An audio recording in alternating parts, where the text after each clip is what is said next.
Hello. This is not an artifact episode. This is what I'm feeling about the people. Those people I always jealous. मी लाईफमधून नाही का खूप लोकांपासून jealous करतो आणि याच्यातून मला काफी फायदा झाला आहे. कारण जेव्हा आपण कोणा पर्सनसोबत जेलस फील करतो तेव्हा नाही का आपण एक प्रकारे कॉम्पिटिशन फील करतो आणि देन आपण तिथपर्यंत पोहोचण्यासाठी नेहमी प्रयत्न करत असतो. तर माझ्या लाईफमध्ये होता अगोदर एक बंदा, त्याचं नाव होतं विशाल दारुंडे. जेव्हा तो जॉबला लागला तेव्हा मी I just feel really jealous, बहुत बहुत जॅलस फील करत होतो मी. कारण त्याला जॉब लागली, माझ्याच वयाचा होता आणि he got a job and I am just at the home doing nothing. तर बहुत जॅलस करायचो. But in the end everything become normal. नंतर आता मला पण जॉब लागली आहे, so it just been equal. But एक बंदा आहे त्याच्याचं मी ऑलवेज जेलस करतो. बट जरी तो माझ्यापेक्षा खूप दूर आहे तरी मला वाटते का मी त्याच्यासोबत कॉम्पिटिशन करू शकतो. बट जेलस कधी कमी नाही होणार याच्यासोबत. येस, मी माझी डेस्टिनी कितीही मोठी क्रॅकआउट केली तरीही या बंद्यासोबत मी कॉम्पिटिशन करूनसुद्धा हारू शकतो. आणि त्याचं नाव आहे Justin Bieber. What are you competition with Justin Bieber? Yes. Okay. Justin Bieber एक आर्टिस्ट आहे जो कॅनडामध्ये, हॉलिवूडमध्ये एक सिंगर आहे आणि ही इज अ स्टार. तो कोणते पण गाणे गातो किंवा कोणते पण गाणे लिहितो किंवा कोणते पण गाणे तो what ever he can do. गाणे लिहितो, डान्स करतो, मुलींसोबत फ्लर्ट करते किंवा नवीन नवीन आर्टिस्टसोबत जे काही करत असतं, whatever he do, everything become famous. Everything is become famous. तर Justin Bieber is like that. म्हणजे याला खूप जण फॅन आहे. त्याला लाईक करणारे आणि त्याला न लाईक करणारे सुद्धा बहुत सारे जण आहे. आणि त्यामुळे तो एक बहुत मोठा आर्टिस्ट आहे. ही is a really big artist.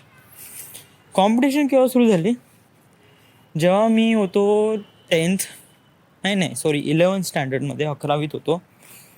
आणि विशाल हाच बंदा यांनी मला एक व्हिडिओ दाखवला होता, Justin Bieber baby baby song. मला जस्टिन बिबरबद्दल काही माहीत नव्हतं आणि नाही मला ते गाण्याबद्दल काही माहीत नव्हतं. मला फक्त ते गाणं पाहायचं होतं. त्यामुळे मग मी नाही का माझ्या मोबाईलमध्ये नोकिया 2690मध्ये ते गाणं टाकलं आणि देन पाहू लागलो.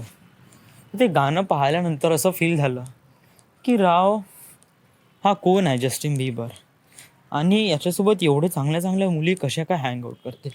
कारण त्यावेळेस आम बिकम समथिंग लाईक बिगर. म्हणजे एक प्रकारे हायस्कूलमधून कॉलेजमध्ये जाणारा विद्यार्थी होतो आणि लाईफमधून खूप काही एक्सपेक्ट करून खूप काही भेटणार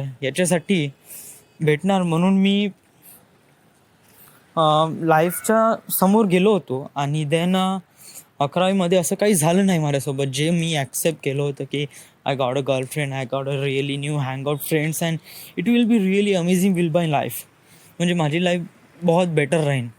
तर असं काही झालं नाही. आणि मग जेव्हा असं कोणासोबत होत आहे आणि तो बंद त्याचं नाव आहे जस्टिन बिबर, तर I just feel like jealous. या मग जॅलस फील झाली तर मग याच्याबद्दल इन्फो काढण्यास मी एकदम हे झालो. तो नोकिया 2690मध्ये मी जस्टिन बिबरबद्दल विकिपीडिया पूर्ण वाचला. विकिपीडियाचं पूर्ण आर्टिकल मी कोणाचंच नाही वाचलं. कोणत्या स्पेलिंगचं नाही किंवा कोणत्या मेकॅनिझमचं नाही, कोणत्या सायंटिस्टचं नाही का कोणाचंच नाही. मी फक्त जस्टिन बिबरचं ते आर्टिकल, एवढं मोठं आर्टिकल होतं विकिपीडियावर, पूर्णच होतं. पूर्ण आर्टिकल वाचून टाकलं. आणि नॉट जस्ट बिकॉज ऑफ वाचण्यासाठी वाचलं असं नाही, लक्षात घेण्यासाठी पण वाचलं.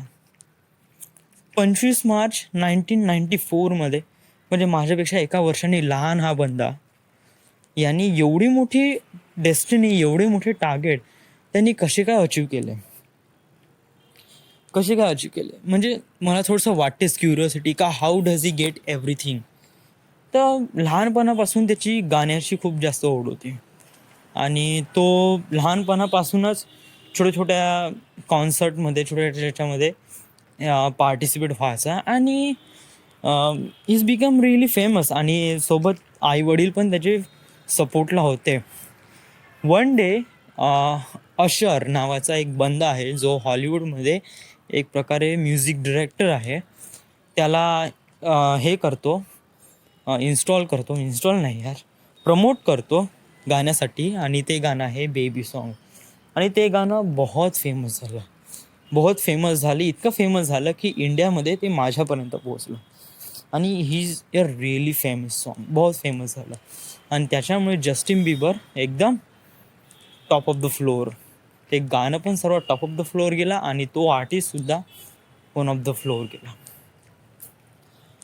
आणि त्याच्यानंतर मग त्याचे खूप सारे सॉंग्स निघाले, वन लव, आणि त्याच्यानंतर फेवरेट गर्ल्स, नंतर ते माय वर्ल्डचं जे अल्बम आहे ना ते मी पूर्ण डाउनलोड केलं. आणि त्याचे गाणे इट्स रिअली नाईस, बहुत चांगले होते आणि बहुत अमेझिंग होते. आणि स्पेशली त्या जस्टिन बिबरला जस्टिन बिबर काहून म्हणतात, कारण त्याचे हेअर्स, त्याचे जे केस आहे ना ते इतके अजीब होते की एक प्रकारे डिफरंट होते. जे नॉर्मल पीपल जसे राहते त्यांचे हेअर तशाप्रमाणे नाही. तर त्याचे हेअर एकदम माथ्याला पूर्ण हे होऊन चिपकून, आणि आणि दिसायला पण ही इज अ प्रिटी गुड आणि बहुत क्यूटसा आणि सगळ्या मुलींना आवडणारा अशा काइंड ऑफ प्रकारचा एक प्राणी होता तो जस्टिन बिबर. तर तर प्रश्न आहे का, ठीक आहे आता आपण जस्टिन बिबरबद्दल एवढं काही सांगितलं, पण व्हॉट अबाउट कॉम्पिटिशन राव. तो एक सिंगर आहे आणि तुला धड गाणंसुद्धा म्हणता येत नाही. तर कॉम्पिटिशन कशात, कशात? वेल, मी जरी गाण्यात कॉम्पिटिशन जरी करीन तरीही लाख वर्ष लागन, तरीही मी जस्टिन बिबरपर्यंत पोहोचू शकणार नाही. Of course not, nothing. पण ज्या वेळेस मी ते गाणं बघितलं, बेबी बेबी, आणि त्याच्यानंतर वन लव, वन टाईम, त्याच्यानंतर ते गाणं बघितलं का ते गाण्यावरून नाही का एक प्रकारे जॅलस फील झालं, बहुत जॅलस फील झालं. आणि तेव्हा मी ठरवलं का या बंद्यामध्ये काय आहे जे आपल्यापाशी नाही आहे. यस, ह्या बंद्यामध्ये काय आहे जे आपल्यापाशी नाही आहे. मी होल विकिपीडिया वाचून सुद्धा हा प्रश्न येऊन राहिला का या बंद्यामध्ये काहीतरी आहे जेणेकरून हा माझ्यापासून डिफरंट आहे. आणि he has a lot of things, money, मुली आणि surrounding peoples, all the great thing he has and I won't have. What is he have, त्याच्यापाशी काय आहे? तर त्याच्यापाशी काय आहे तर ॲन्सर माझ्या डोळ्यासमोर होतं, पण मी त्याला कधी सापडू शकलो नाही. ते आन्सर आहे जस्टिन बिबर. यस, ते आन्सरच आहे जस्टिन बिबर. त्याने लहानपणापासून बहुत हार्डवर्क केलं. लहानपणापासून त्याची डेस्टिनी होती का इथपर्यंत जायची, आणि त्याने ते टार्गेट अचीव केलं in at very less time. आणि त्याचा जो पाथ होता ना तो पण बहुत जास्त वगैरे नव्हता, बहुत कमी होता. आणि त्याला एकदम स्ट्रॉंग विश्वास होता की I can do anything with it, so he can. आणि त्यामुळे तो Justin Bieber is a Justin Bieber झाला. यस, आणि मला पण वाटते मी त्याच्यापर्यंत पोहोचू शकतो, not by a singing, but त्याच्यासोबत मला फिल्म बनवायची आहे, the sweet dreams of Justin Bieber. मी जरीही फिल्म मेकिंगमध्ये कितीही ऑस्कर वगैरे घेतले, पुरस्कार वगैरे घेतले, तरीही मी जस्टिन बिबरला बीट करू शकणार नाही, कारण Justin Bieber is a Justin Bieber. But तेव्हापासून कॉम्पिटिशन आहे सुरू राहा. आता मी नाही का घरी आलो आणि ते हार्ड डिस्कमधून जस्टिन बिबरचे फोल्डरमध्ये गाणे पाहून राहिलो, तर इट फील्स रिअली जॅलस. आणि एक दिवस असा येईन का मी त्याच्यासोबत उभा राहीन आणि तो सेल्फी घेईन त्याच्या हाताने त्याच्या मोबाईलमध्ये आणि मी साईडला उभा राहीन. येस, मी नाही घेणार सेल्फी, तो घेणार सेल्फी विथ मी. आणि तो म्हणेन का ही is a biggest fan of my work. तर तेव्हा मला वाटेल करावं मी काही ना काही अचीव केलं. या म्हणजे मी जस्टिन बिबरच्या सेल्फी फोनमध्ये, त्यांनी काढलेल्या सेल्फीमध्ये मी त्या फोटोमध्ये आहे. तर या आय ॲम. तेव्हा मला वाटेल का मी ते कॉम्पिटिशन पूर्ण केलं. आणि अजूनपर्यंत तो दिवस आलेला नाही आहे. तो लेवल 4वरचा. लेवल 4 स्टार्ट जेव्हा लाईफचा माझ्या लेवल 4 स्टार्ट होईल ना, याच्यापासून स्टार्ट होणार आहे sweet dreams of Justin Bieber. आणि यस, मला ते कॉम्पिटिशन पूर्ण करायचं आहे. या म्हणजे मला पाहिजे का त्याच्याकडून हे कॉम्पिटिशन कम्प्लीट होण्यासाठी प्राईज काय आहे? एक फोटो, एक selfie photo with him. Not फक्त सेल्फी फोटो हा त्याच्या मागचा उद्देश नाही आहे. उद्देश आहे का माझा तिथपर्यंत पोहोचण्याचा, तो पाथ पूर्ण गेन करण्याचा, मेहनत करून स्वतःचं रक्ताचं पाणी करून तिथपर्यंत पोहोचण्याचा आणि तिथून त्याच्या समोर जाण्याचा, हा माझा प्लॅन आहे. आणि yes, Justin Bieber is a really great guy. जरीही मला कॉम्पिटिशन आहे, नेहमी जेलस वगैरे फील होते, बट माझ्या लाईफमध्ये असा कोणताच आर्टिस्ट नाही आहे की ज्याला मी एवढा जास्त राग करतो पण एवढा जास्त लाईकसुद्धा पण करतो. त्या कोणतंच नाही. म्हणजे काय आहे की जेलस काऊन करतो? जेलस करण्याचा एक मेन उद्देश काय आहे? मेन फॅक्ट तर मी सांगितलंच नाही. बहुत क्रुशल आणि मेन फॅक्ट होता.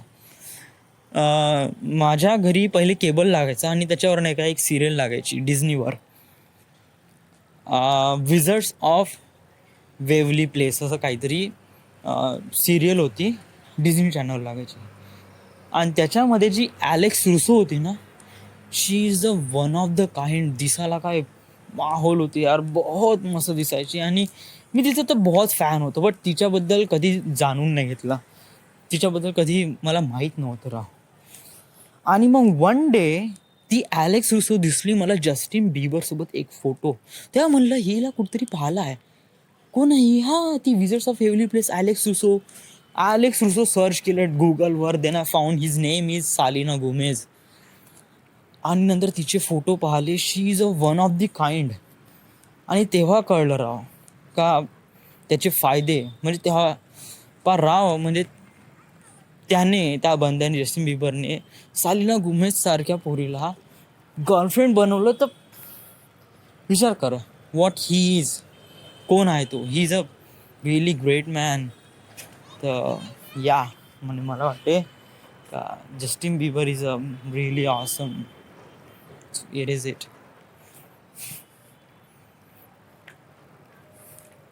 मी का सांगून राहिलो एवढं Justin बिबरबद्दल?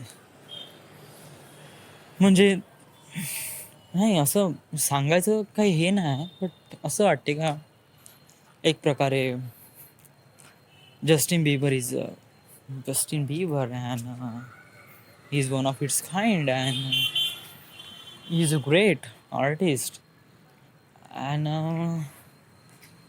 he live his life like everyone dream about. So yeah, that makes it Justin Bieber. आणि याच्यापासूनच माझी फिल्म सुरुवात झाली, the sweet dreams of Justin Bieber. या कारण या फिल्ममध्ये जस्टिन बिबरला अजून त्याची इफिशियन्सी वाढवायची. What is kind of efficiency आहे ना, ज्याप्रमाणे लोक त्याला ओळखतात Justin Bieber all around the world, त्याची संख्या अजून दुगणी करायची. Yes, with the help of that movie sweet dreams of Justin Bieber. या आणि हा माझी पहिली फिल्म राहील हॉलिवूडमध्ये की याच्यापासून मी अजून पुढे जाईन. कारण हॉलिवूडमध्ये जर ही फिल्म मी बनवू शकलो ना, या हॉलिवूडमध्ये ही फिल्म जर बनवू शकलो ना, क्लासिक मला मार्वलमध्ये एंट्री भेटणंच. Marvel, then DC Comics, and then I got WB2, Warner Brothers, आणि यांच्यामध्ये मला फिल्म बनवायचे द लास्ट एअरबेंडर.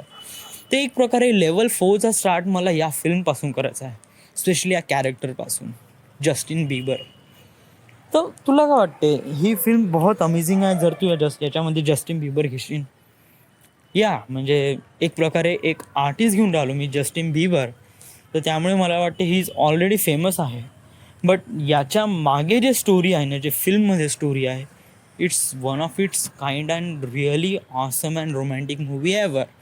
याच्यामध्ये रेप्रेझेंट केला असते का लव्ह काय असते, प्रेम काय असते, एकमेकावरचा विश्वास काय असते, आणि ते सोडून जाते तेव्हा काय होते, आणि पश्चाताप, आणि it's lot of the things याच्यात इन्क्लूड केलं आहे. त्यामुळे नाही का, sweet dreams of Justin Bieber is a really great movie.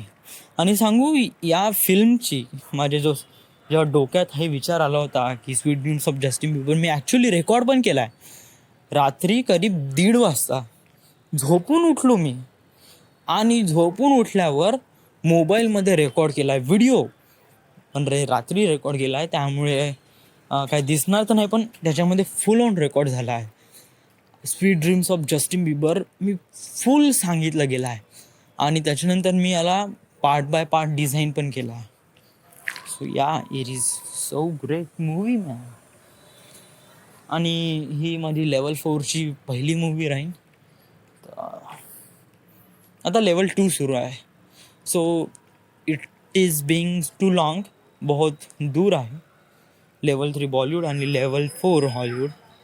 तर इट्स लेवल 4. तर पाहू आपण पुढे वगैरे कसं काय करायचं आहे. बस मला आज ह्याच्याबद्दल हेच बोलायचं होतं, जस्टिन बिबरबद्दल. आणि kind of feel like really tired, कारण आज सकाळपासून जॉब वगैरे होतो. त्याच्यानंतर मामाजीने मला त्या हायवर सोडलं, आणि मग तिथून मी पैदल इथपर्यंत आलो आहे. So it's been kind of tired, आणि वरून काय हवा पण सुरू नाही. So this it. सोमवारपासून I should probably record in Artifact episode. So this is it. This is the end. This is the, what should I name it? I name it Justin Bieber. Yeah, Justin Bieber. Thank you.